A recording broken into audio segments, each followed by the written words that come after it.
Yet another nice day for a walk. So got an interesting email yesterday from a woman that said that she's inherently attracted to edgy men. So she used the word edgy. I later called them bad boys. But she was like, I'm just not interested in men that are nice or kind for whatever reason. They're just not attractive to me. And I said, okay, well, let's talk about, what is attractive to you. So she was inherently attracted to charismatic, guys who showed her lots of attention and was able to, always be fun, never not on the exciting spectrum, always spontaneous, innovative, creative, all of these things.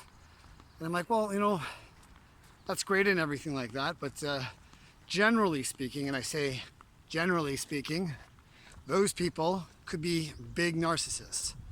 You want to stay away from those cats because those guys, everything she just described was, love bombing, grooming, basically taking their victim or their partner on an exciting ride where they could actually, set up a platform of say 2 or 3 months of really great behavior as an actor and then be able to, go back to their normal default, which is not being a nice person, and then being able to suck them into that trap. So, and what I found, and what I've been finding with a lot of female people that have been coming to me, female people, women coming to me are saying that, when they're attracted to these men, it's because they have a pattern of always being with that man, and that's what normal is for them. So here's the thing, whenever you're with something that is normal, there's always that saying, the devil that you know is better than the devil that you don't know.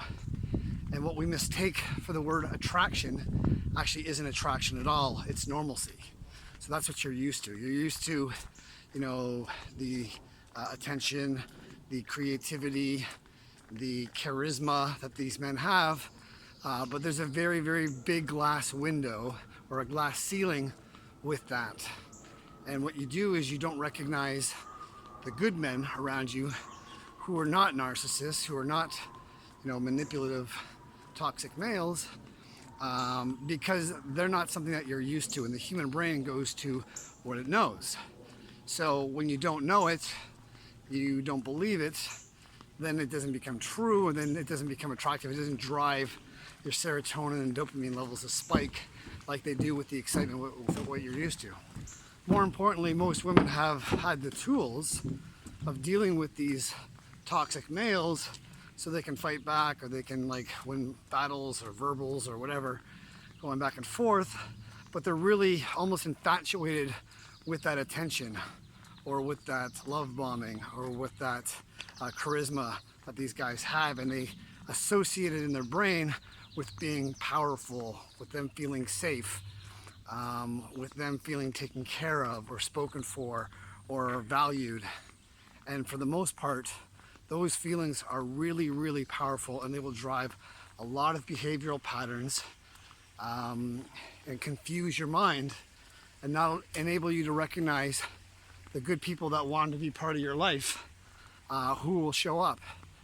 And I know that there's a lot of women that I've worked with that just inherently will never ever see a kind, nice man because they're not used to that, and they're always looking for the attention or the charisma that maybe a narcissist will bring to the table and the excitement, and they're more interested in the excitement than they are about their own happiness. And more often than not, they make knee-jerk reactions to these behavioral patterns that just welcome the pattern, and it just repeats over and over again. So those are a couple of my thoughts about, recognizing,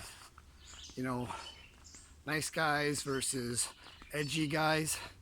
And the nice guys, when they show up, it's hard to actually believe nice guys, because if you're used to bad boys, a nice guy just looks like a manipulative guy who's boring, and nobody's attracted to that.